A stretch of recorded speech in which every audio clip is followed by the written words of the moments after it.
আজকের এই রেসিপিটা দেখে নিলে এরপর থেকে আপনারা আর কখনোই বাসি পাকা বা শক্ত ভুট্টাকে আর ফেলে দেবেন না। এটা আমি গ্যারান্টি দিয়ে বলতে পারি।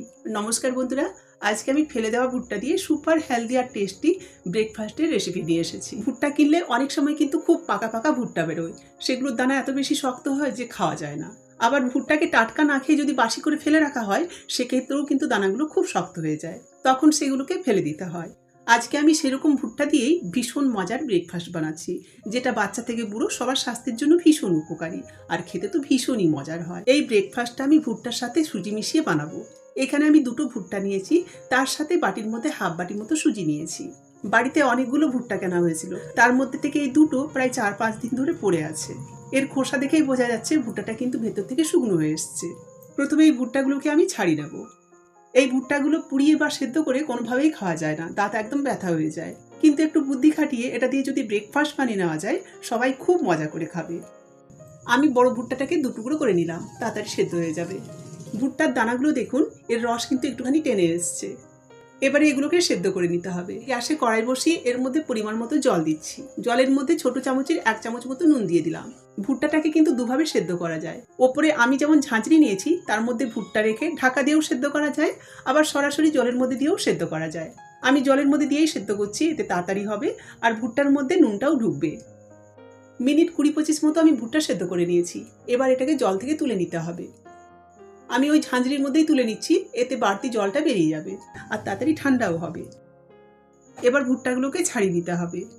আমি ভুট্টার দানাগুলো হাতের সাহায্যেই ছাড়িয়ে নেবো। চাইলে ছুরির সাহায্যেও দানাগুলোকে আটির থেকে কেটে নেওয়া যায়, তবে তাতে ভুট্টার অনেকটা অংশই নষ্ট হয়, সেজন্য আমি হাতের সাহায্যেই ছাড়িয়ে নেবো। এক লাইন খুলে নিয়ে আঙুলের সাহায্যে এইভাবে চেপে দিলেই লাইন বাই লাইন কিন্তু ভুট্টার দানাগুলো ছেড়ে যাবে। ছাড়িয়ে নিয়ে ভুট্টার দানাগুলোকে আমি একটা মিক্সি কৌটোর মধ্যে নিয়ে নিচ্ছি। এবারে এর মধ্যে খানিকটা জল দিয়ে আমি ভুট্টার দানাগুলোকে একদম মিহি করে পিষে নেব। পিষিয়ে নিয়েছি, আমি চামচের সাহায্যে আপনাদের দেখিয়ে দিচ্ছি। দেখুন, এটাকে কিন্তু এভাবে একটুখানি মিহি করে পিষাতে হবে। এবারে এই পেস্টটাকে আমি একটা মিক্সিং বলের মধ্যে ঢেলে নেব। তারপর এই পেস্টে খানিকটা জল দিয়ে মিশ্রণটাকে একটুখানি পাতলা করে নিতে হবে, কারণ এর মধ্যে আমি সুজি মেশাবো। মিক্সি কৌটোর মধ্যে অনেকটাই লেগে আছে, তাই এর মধ্যে খানিকটা জল দিয়ে প্রথমে দিয়ে দেবো।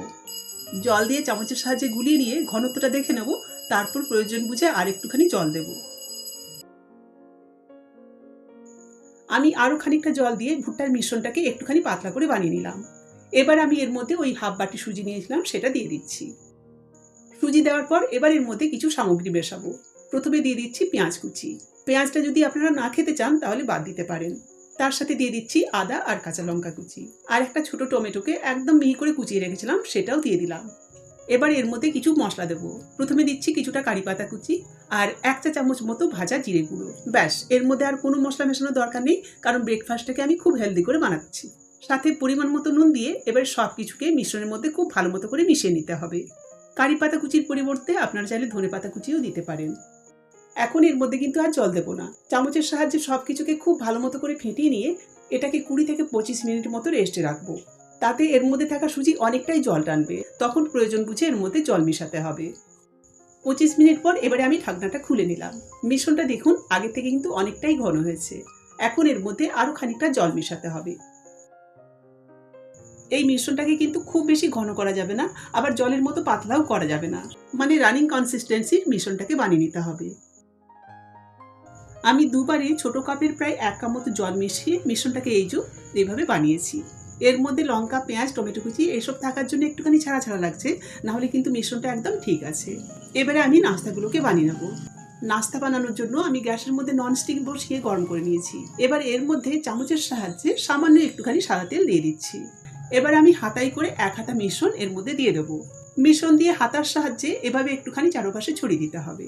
তারপর ঢাকনা লাগিয়ে এটাকে 3 থেকে 4 মিনিট মতো একদম কম আঁচে ভেজে নিতে হবে, যাতে নাস্তাটা একদম ভালো মতো করে সেদ্ধ হয়ে যায়। 3-4 মিনিট পর ঢাকা খুলে এবারে খুন্তির সাহায্যে নাস্তাটাকে পাল্টে নিতে হবে। এবারে জালটাকে একটুখানি বাড়িয়ে নাস্তাটাকে উল্টে পাল্টে একটু মুচমুচে করে ভাজতে হবে। প্রয়োজন মনে হলে এর মধ্যে 2-4 ফোঁটা তেলও দিতে পারেন, বা এমনিও ভেজে নিতে পারেন। ব্যাস, এবারে দেখুন খুব সুন্দর করে নাস্তাটা আমার ভাজা হয়ে গেছে। এবার এটাকে প্লেটে তুলে নিতে হবে। প্রথমবার প্যানকেকটা বানানোর আগে প্যানে তেল দিতে লাগলেও পরের বারে কিন্তু আর তেল দিতে লাগবে না। এবার আমি এই শুকনো প্যানের মধ্যেই আরও 1 হাতা মিশ্রণ দিয়ে দিচ্ছি। হাতার সাহায্যে ছড়িয়ে নিয়ে এবার একইভাবে জাল কম করে এটাকে 3-4 মিনিট মতো সেঁকে নেব। তারপর ঢাকা খুলে খুন্তির সাহায্যে পাল্টে নিয়ে ওপর থেকে খানিকটা তেল ছড়িয়ে দেবো। এভাবে খুব সামান্য তেলেই কিন্তু এই নাস্তাগুলোকে তৈরি করে নেওয়া যায়। আপনারা চাইলে সামান্য ঘি বা বাটার দিয়েও কিন্তু এগুলোকে ভেজে নিতে পারেন। কাঁচা, পাকা বা শুকনো সব অবস্থাতেই কিন্তু ভুট্টার মধ্যে অনেক ভিটামিন রয়েছে। তাই ভিটামিন সমৃদ্ধ এই ভুট্টাগুলোকে ফেলে না দিয়ে যদি এভাবে নাস্তা বানিয়ে নেওয়া যায়, সবাই খুব খুশি হয়ে খাবে। আমি সব প্যানকেক ভেজে ঠান্ডা করে একটা প্লেটের মধ্যে নিয়ে চলে এসেছি। ভুট্টার এই প্যানকেকগুলো কিন্তু ভীষণ নরম হয়। এটা ধরে যদি একটু নাড়াচাড়া করেন তাহলে দেখবেন টুকরো টুকরো হয়ে ভেঙে পড়ে যাচ্ছে। আর মুখে নিয়ে এটাকে কিন্তু বেশি চিবাতেও লাগবে না, একদম গলে যাবে। এগুলো খেতে এতটাই ভালো হয় যে এমনিই খেয়ে নেওয়া যায়। গরম গরম খেতে তো ভীষণই মজার হয়, তাছাড়া ঠান্ডা খেতেও কিন্তু দারুণ লাগে। এটা বানানোও সহজ, খেতেও খুব মজার, আর স্বাস্থ্যের জন্য তো ভীষণই উপকারী। আপনারা চাইলে এটা টমেটো সস, গ্রিন চাটনি বা নারকেল বাদামের চাটনি দিয়েও পরিবেশন করতে পারেন। অসাধারণ লাগবে খেতে। তাহলে ভিডিওটা যদি আপনাদের ভালো লাগে একটা লাইক দিয়ে আপনাদের মতামত জানানোর অনুরোধ রইল। সাথে নতুন বন্ধুদের বলবো এ ধরনের আরও ভিডিও দেখার জন্য আপনারা চ্যানেলটাকে সাবস্ক্রাইব করে পাশে থাকবেন।